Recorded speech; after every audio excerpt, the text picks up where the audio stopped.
So thank you for inviting me to be here. It's a great honor to be at this meeting.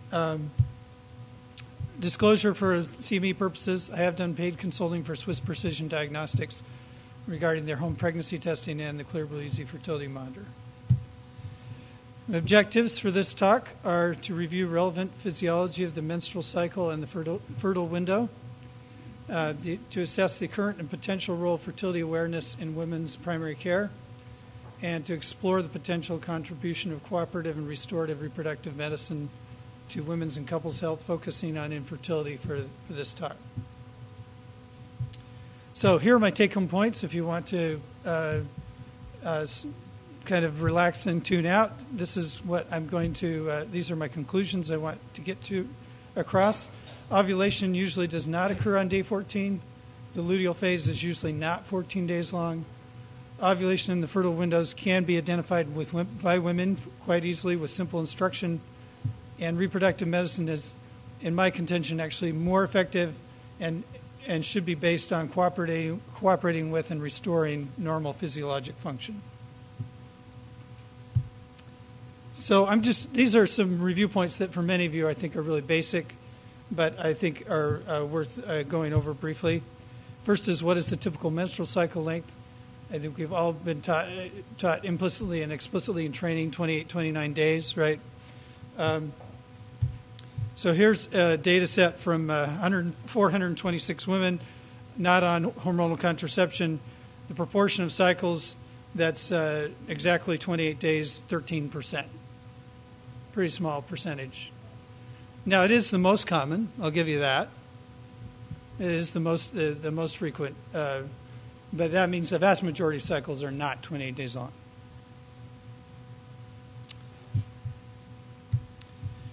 So the variability in the menstrual cycle, is that due to variation follicular or or the luteal phase, or both? I think most of us are quite aware that the most, but not all, of the variability is in the preovulatory follicular part of the cycle. This diagram just shows us with ovulation being the black line here. And I tell medical students when I talk to them, if you don't remember anything else, I want you to, every time you see one of those diagrams that says ovulation day 14, that you know it's wrong. It's out of date. Okay, so this is on what day of the cycle does ovulation occur? And again, we've all heard this day 14. This is duration of follicular phase, which is the date of the ovulation occurs counting from the first day of menses. Limited this time to a smaller number of cycles, the same women, 21 to 42 days, so we're not taking the huge outlier in cycle lengths. Ovulation occurs on day 14 in 9% of cycles. And it's not even the most frequent one. Most frequently is 15 and 17. So if you and I think most of you know this, but it's just a review. Ovulation most of the time is not day 14. So what's the typical duration of the luteal phase? A lot of people who get this far will still tell me the luteal phase is 14 days long. And I remember being at a seminar at NICHD, and one of the editors of Fertility and Sterility at the time insisted that we know when ovulation is, luteal phase, it'll be 14 days long. It's fixed. Well, what proportion of cycles is the luteal phase 14 days long? About 9% of cycles. 11% of cycles. It's a tighter distribution than the follicular phase, less variability, but there's still a lot of variability. Now, this is across a group of women. If you took an individual woman and charted her luteal phase from cycle to cycle, it will be less variable than this. In most cases, it'll be one woman might be 9-10 days most of the time. Another woman might be 16-15 days most of the time. But if across a group of women, the luteal phase is usually not exactly 14 days long. Okay, so just some basic physiology to keep in mind, and it's amazing what's still in the textbooks and in the, like I said, the editor of Fertility and Sterility seminar a few years ago is insisting luteal phase is 14 days. Not. So how many days during the menstrual cycle can a woman get pregnant. A couple, it takes two. I think most of you are familiar with the roughly 6-day window. 6 days is not like it's absolutely 6 days, but that's a pretty good approximation. This is a reworking of two data sets. The one from the red line was originally published by Wilcox in New England Journal of Medicine. It's reworked here based on a North Carolina study where they had 221 women who were trying to get pregnant prospectively and did daily urines. And the day of ovulation, which is day 0 on this graph, day of ovulation, day 0, was determined by urinary, the ratio of estrogen progesterone metabolites. When the shifted and progesterone went up, that determined ovulation. So that's the red line. The blue line is from an earlier study out of London from a group of women using basal body temperature, natural family planning. And the day of ovulation is the day prior to the temperature shift. So pretty consistent pattern across the studies.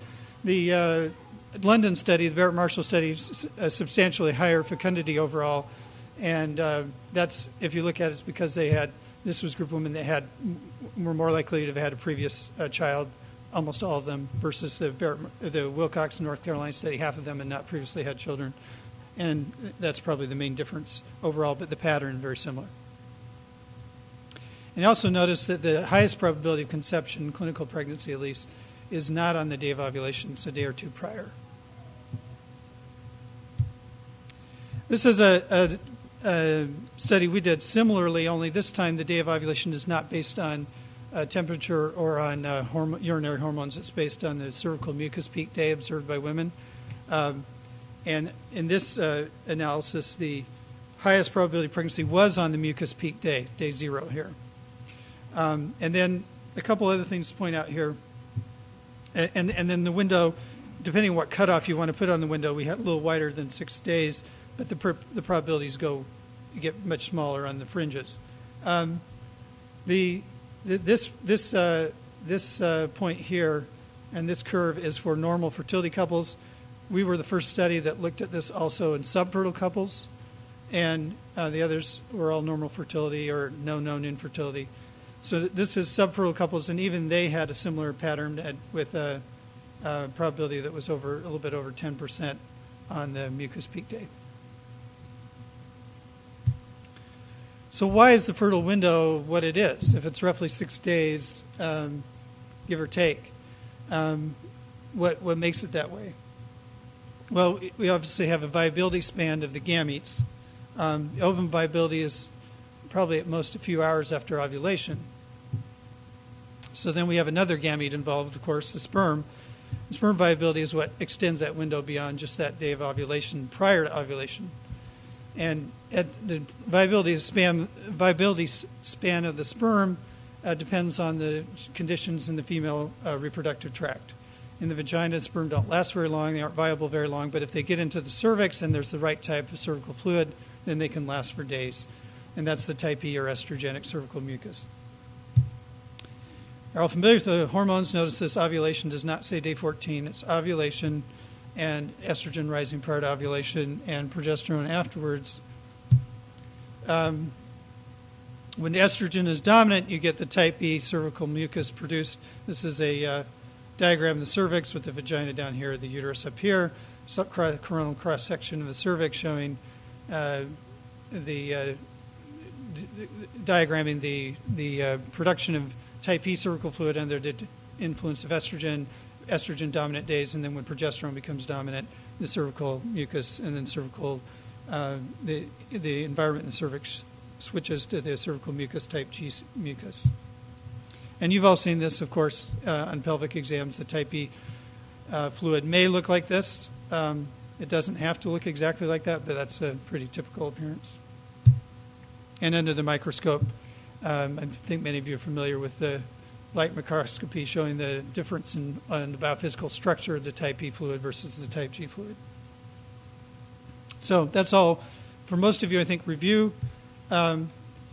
Let's talk a little bit about how can a woman identify her fertile window. Something that I think women would like to know, and I'll go into that a little bit more. If you ask women in clinic, if you're not in a specialized practice, you're just taking women in a practice that isn't a specialized NFP or NaPro or that type of practice, they're just a general patient, and say, have you ever used natural family planning? You'll get a very small percentage that say yes. But if you say, have you ever based when you have sex or whether you use a condom on whether you think you're fertile that day, you get a lot more that will tell you they've done that. A lot of people guess. They have these various folk ideas about when they're fertile. But how can the woman actually identify her fertile window? Well, you can estimate the beginning and the end by calendar calculations. That only works if you have regular cycles, but it can be done correctly. It's usually not done correctly. But you can identify the beginning more precisely and more accurately by changes in the vaginal secretions resulting from the changes in the cervical mucus. The estrogen rise in the urine is another option, and that's the fertility monitor does that. And both of these will work at least in theory, in regular or irregular cycles. The monitor actually is not set for irregular cycles, but the vaginal secretions and the cervical mucus observation doesn't matter how regular the cycles are. You identify the end, again, by changes in the vaginal secretions resulting from changes in cervical mucus, and or by a rise in basal body temperature, and or by counting some days past the LH surge, and that doesn't matter, again, whether cycles are regular or irregular. This is the vaginal discharge recording system. Some of you are familiar with it. It comes from the Creighton model system, used to teach women how to identify the differences in their cervical fluid. And this is basically just done by instructing women to do observation externally. They don't have to do any internal observations. They can do that, but it's not necessary. You can, just on routine use of the bathroom, observing what the routine is taught to use tissue, wipe across the vulva, and then observe. And these are the types of observations that they're taught to pay attention to. How much it stretches. These are the recordings, how much it stretches, and then what color it is. And then there's also observations for bleeding, if it's present, and other types of, and the lubrication. So this is a chart from a woman using this system, and estimates her day of ovulation based on the mucus peak day. She can estimate it as day 19 in a 29-day cycle. Perfectly normal cycle length, perfectly normal day of ovulation. It's not day 14, it's day 19. And in this cycle. And the hormones correlate with that very well. The estrogen rising, that's what causes the cervical fluid. These days with the white stamps with the baby on them are the days with the cervical fluid. That correlates to the estrogen. And then the luteal phase correlates to the progesterone dominance. You can also watch for the temperature rise. With progesterone rise, the temperature rises. And you can also use this device to look at your estrogen and LH. This fertile window can be any time in the cycle. Here's just three. These are actual cycles from study we've been doing. One cycle is 25 days. They aren't from the same woman. One cycle is 25 days, one cycle is 29 days, one cycle is 35 days. All perfectly normal cycles. The estimated day of ovulation here, day 10, here 14, actually 14, here day 22. But in this woman, her fertile window is from about day 6 to 13, her clinically identified fertile window. By the time you get to day 14, it's over. In this woman, she actually fits this typical, stereotypical idea that it's day 10 to 17.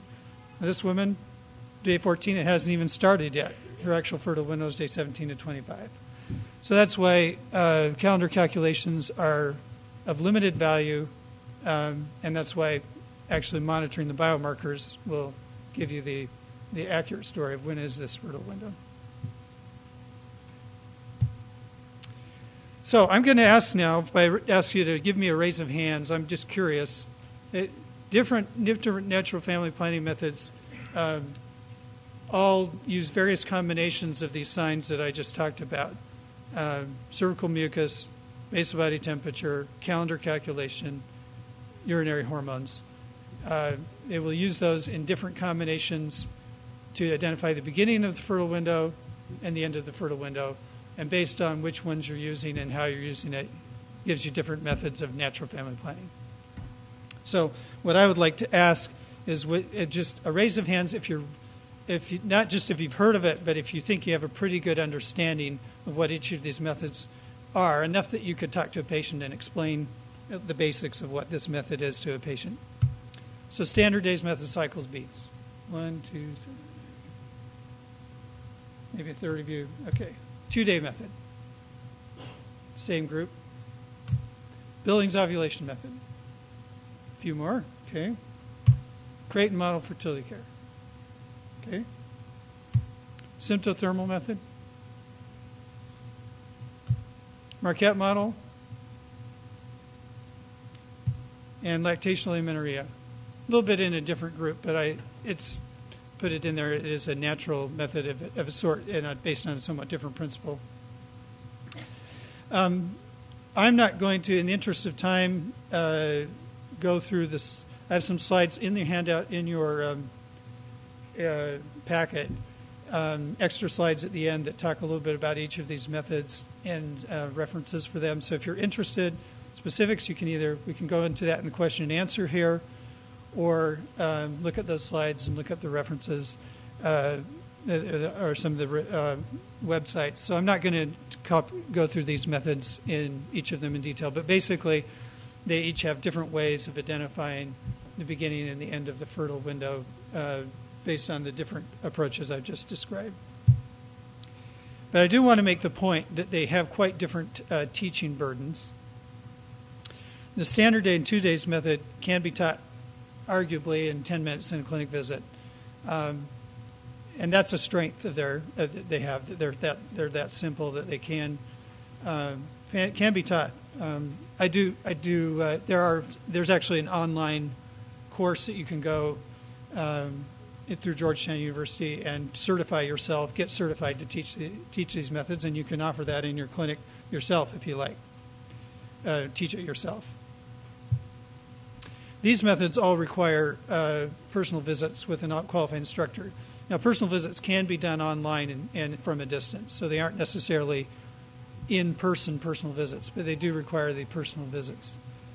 And that's where, if you're offering these methods, which they have substantial advantages in terms of these are the methods that actually teach a woman to know when she's ovulating. The standard days and 2-day method don't do that. They actually have substantial advantages medically. That's where you can't just do this in a clinic visit. You need to know who's in your area that you can refer to teach it. Just like you can't do diabetic education yourself, you refer them to a diabetic educator. This is something that takes more than you have time to do, most of us. There are a few physicians I know that take time to do this. I think they're crazy, to be honest, the amount of time it takes. You refer them to somebody that has the time to do that. And then lactational amenorrhea can be done if you know, you can clearly communicate the criteria for that in a brief visit as well. So what's the value of teaching women these things? What's the value of teaching them to understand their own fertility cycles? Well, I obviously think there's a lot of value in that. Let me just go through that. Let me address that question in a couple different ways. First, just a couple of quotes from patients of mine. This one, we started using it because I like the idea of not having to put foreign chemical or pharmaceutical things in my body, no side effects. Another quote, I like being in control, knowing what my cycles are doing. This is Carl Gerasi. He synthesized norethindrone. So he's obviously one of the developers of the birth control pill, but he made an interesting statement actually quite a while ago now, 23 years ago. Many American women passing through the educational system learning deplorably little about the menstrual cycle. This is still the case. There are studies showing that even educated college women, they can't correctly identify some basic facts about fertility and menstrual cycle. And then he goes on a little later, saying many women may conclude that the determination of when and whether she is ovulating should be a routine item of personal health information that she should be entitled to. I think you find a lot of women that would agree with that statement, and I definitely agree with that. He was talking about developing a urine test to do it, which now there are a couple of ways of doing that with urine tests. But I think you can do it just as well or better with the cervical fluid monitoring. However you do it, I think it's something that many women, maybe not every woman, but all women should have access to it, and many women would like to know that. So let me illustrate that same point another way. Some of you may be familiar with the Pregnancy Risk Assessment Monitoring System. It's a system, a postpartum questionnaire done nationwide for a population representative sample in many states by the Centers for Disease Control. This is in Utah, my home state, where they found that 33% of women, at the end of doing this postpartum survey, reported their pregnancy was unintended and planned on getting pregnant. And of these women that said it was unintended, 42% were not using birth control at the time of any sort. And they asked them why. It's a top reason. What do you think? Top reason why they weren't using birth control? What's that? Didn't like it. Okay. Didn't think they needed it. Yeah, so the top reason was they didn't think they'd get pregnant at that time in their cycle. They're doing guesswork about when they think they're fertile. 34% didn't mind getting pregnant, so that's a pretty high proportion too. Like, oh, well, it's okay if it happens. 22% the partner didn't want it, so that's a problem in terms of communication and couple dynamics. And 10% had some access problems. So access problems were part of it, but not the big part. 14% side effects. We did a couple population-based surveys. These are a few years old, but I think still worth looking at. In Missouri and Utah, in both studies, about a quarter of women were interested in use of modern natural family planning to avoid pregnancy, and about a third interested in using it to conceive. And it was really quite consistent across both states. This type of interest was not associated with religion, religiosity, education, age, or income. It was associated with whether they had ever tried to do anything to figure out when they were fertile or not.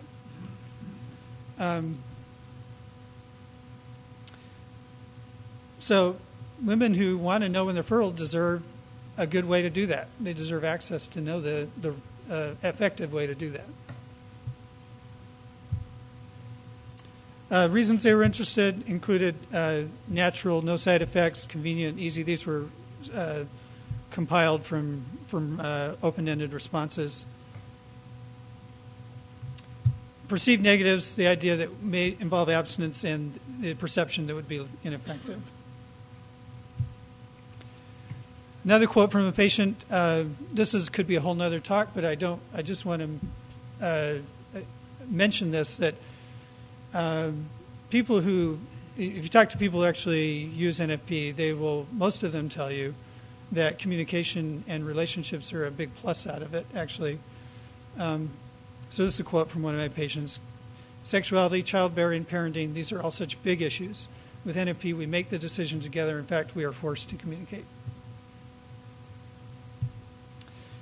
So now I want to shift gears a little bit and talk about, let's expand this idea of women just understanding their cycles and women and couples understanding the women's cycle to how does this apply to medicine, and talk about the concept of cooperative and restorative reproductive medicine. So this is a evolving concept, but here's my definition: cooperative and restorative reproductive medicine, medical evaluation and intervention, and that includes surgical, to cooperate with or restore the normal and healthy function of the human reproductive system. Let's see what's not working, and let's help it to work normally. Integral to this is women's charting their own fertility cycles. That's core, and that makes women equal partners in the system. And they know what's going on with their body. They bring their record to the physician, and it's a partnership. How many of you are familiar with NaPro Technology specifically? Okay. This is a cooperative and restorative approach to reproductive medicine based specifically on the Creighton model fertility care system, which is the standardized approach for monitoring the menstrual fertility cycle. So there's a textbook out and a new second edition in process of the textbook on that. And disclosure, I've written several chapters in the textbook, but I get no royalties. This is a whole system, or at least an initial development of the idea of doing medical and surgical evaluation and intervention based on with a key component of that being the feedback from the women's own charting and supporting normal reproductive function. In broad areas, there are applications in the textbook. You can find chapters on all these areas: family planning, infertility, GYN, different areas of GYN, abnormal bleeding, PMS, etc. I'm going to focus today, just for the purposes of illustration, a little bit on the infertility side. I think somebody told me you had a talk on this last year, so forgive me if some of this is repeat some of what you may have heard last year. NaPro Technology for Infertility. I'll tell a little story about this. We published a study I'll show you a little bit later out of an Irish practice on the outcomes of using this approach for infertility. And we sent it to a couple different journals. It took us about 5 journals to get it published. Finally got published in the Journal of the American Board of Family Medicine. And one of the journals we sent it to was Human Reproduction. And we got 2 reviews back. And one of the reviews said, I looked this up online, and it comes from Pope Paul VI Institute. And basically, this is not medicine. This is just Catholic theology dressed up as medicine. That was one review. The other review said all they're doing is using Clomid, progesterone, stuff we've used for 50 years. This is nothing new. It's absolutely just medicine. It's just standard medicine. It's nothing new. Editor rejected the paper, so we wrote back to the editor and said, well, which is it? Is it just standard medicine, or is it that's everybody knows and good medicine, or is it theology that's not medicine at all? Which of your reviewers are you going on? And the editor said, well, it's really because it wasn't a randomized trial. We said, okay, well, you published other studies that are not randomized trials. And they said, well, yeah, but now we're only doing randomized trials. So, okay, we moved on to another journal. And in a month or 2 later, they published another study that was not a randomized trial of IVF. Anyway, so the interventions in NaPro Technology are pretty standard for the most part. All medications have been out there. Most of them, there's some new stuff, but a lot of it's been out there for a long time. What's different about it is it's not just it's based on the integral tie into the feedback of the women's chart. It's not just we'll give a dose, we'll up the dose, we'll guess, we'll see what happens. It's like the difference of using empiric medicine versus medicine that's guided directly by a biomarker to tell you what whether you're on the right regimen or right dose or not. So that's a powerful idea, I think. The idea of using it for infertility is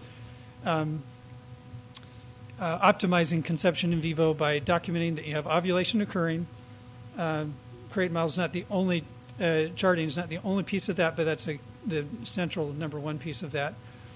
Adequate mucus flow for the sperm to be able to live in the female reproductive tract until ovulation occurs. Intercourse during the best days of mucus flow. optimal progesterone estradiol levels on the 7th day after peak day, in other words, mid-luteal phase, which is usually not going to be day 21. It's going to be whatever day it is.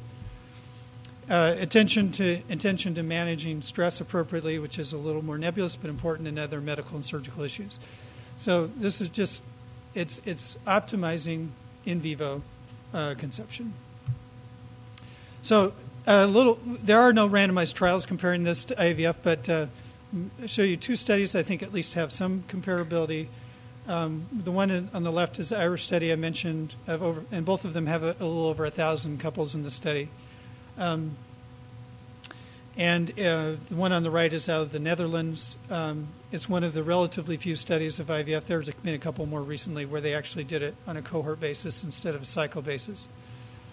So, which the Cochrane Collaborative says it should be done on a cohort basis, and we could get into that discussion if you'd like in the question and answer. Anyway, so you notice that the Irish study, actually, the women on average are almost 3 years older, so a significantly more difficult group to get pregnant, and a third of them had previously failed IVF, whereas in the ART or IVF study, none of them, they were all doing IVF for the first time. A live birth outcome, 53% in 2 years. In the Irish study, pregnancy was reported in the Netherlands study. They did not report live births, and of course there are a not insignificant amount of number of miscarriages, but those were not reported. So 53, 65, I think pretty reasonable. This is the really exciting part. Low birth weight, less than 5%, prematurity less than 5%, only a couple of twins, no triplets in the NaPro study. Now they did not report in this specific Netherlands study on their low birth weight and prematurity. They only reported pregnancy. But other studies, it's at least 30% and often higher for IVF. So I think the exciting part is that the babies are healthier. So it's a substantial difference in approach. The NaPro approach, infertility, is an indicator there's something not right with the woman or man or both, and there's a challenge to figure out what that is and treat it for optimal health. ART, the whole idea is let's bypass this process and get a baby. And I do want to also, I think this is probably obvious to most of you, but I want to emphasize that there's a profound difference in the underlying ethical approach here as well. The idea with NaPro is respect for human life from its earliest stages of development, whereas with IVF, embryonic stages of life are instrumental. They have no intrinsic value. They are instrumental means to an end. And so if embryos are frozen, if they're used for research, that's not an issue. It's just whatever we can do to get higher pregnancy rates. So I'd like to make a little pitch for the International Institute for Restorative Reproductive Medicine, which is a group I've been involved in past decade or so. And there's some flyers like this on the back table you can look at pick up if you want. And what we're working on is advancing excellence in cooperative and restorative reproductive medicine by supporting practice and research through mentorship, education, and collaboration. And we've had regular scientific meetings since 2004 in a variety of countries. Next one is New Orleans in August of this year, and you can attend online if you can't get there in person. And we also have a webinar series that's been quite successful, and I'm just giving you a flavor of some of the things we're dealing with. This isn't necessarily everything that could be in cooperative or restorative reproductive medicine, but this is just to give a flavor of some of the things we've been looking at in our webinar series. PCOS, what's the physiologic and restorative approach for that? Progesterone, bioidentical hormone replacement, thyroid disease, cervical mucus score, low-dose naltrexone, male infertility, diagnosis and treatment of endometriosis, unrecognized pregnancy loss, luteal phase defects, ovulation induction. So just the types of, some of the things we're working with. And we're also doing a number of research studies The one I'm most involved with, and is actually taking a lot of my time this year in my sabbatical year, is the International NaPro Technology Evaluation and Surveillance of Treatment. This is where we're taking various practices that are using the NaPro Technology approach for infertility. There have been 2 studies published to date, one out of Ireland, one out of Canada. We're doing a multinational, multi-center study to follow up on that. And it's quite exciting. I'd be happy to talk to any of you about that. That's taking a lot of my time these days, and I'm really excited about where that can go. We're also looking at a study for biomarkers of fertility and supporting threatened outcomes of progesterone. That's a threatened miscarriage, trying to prevent that. So a couple of different studies. So this brings me back home. What I'd like you to remember from this is that ovulation usually does not occur on day 14. The luteal phase is usually not 14 days long. And ovulation in the fertile window can be identified by women with simple instruction. They need to be referred to the right type of instruction. Either you need to get trained yourself or send them to somebody who's trained to do that. And women deserve that. They deserve access to that. And the reproductive medicine, I think, really should be based on cooperating with and restoring normal physiologic function. And that's going to get us a lot farther down the road in effective approaches to all of reproductive issues when we take that approach. Some resources for you, and it looks like I've got some good time for some questions answered, so I'd like to hear your thoughts.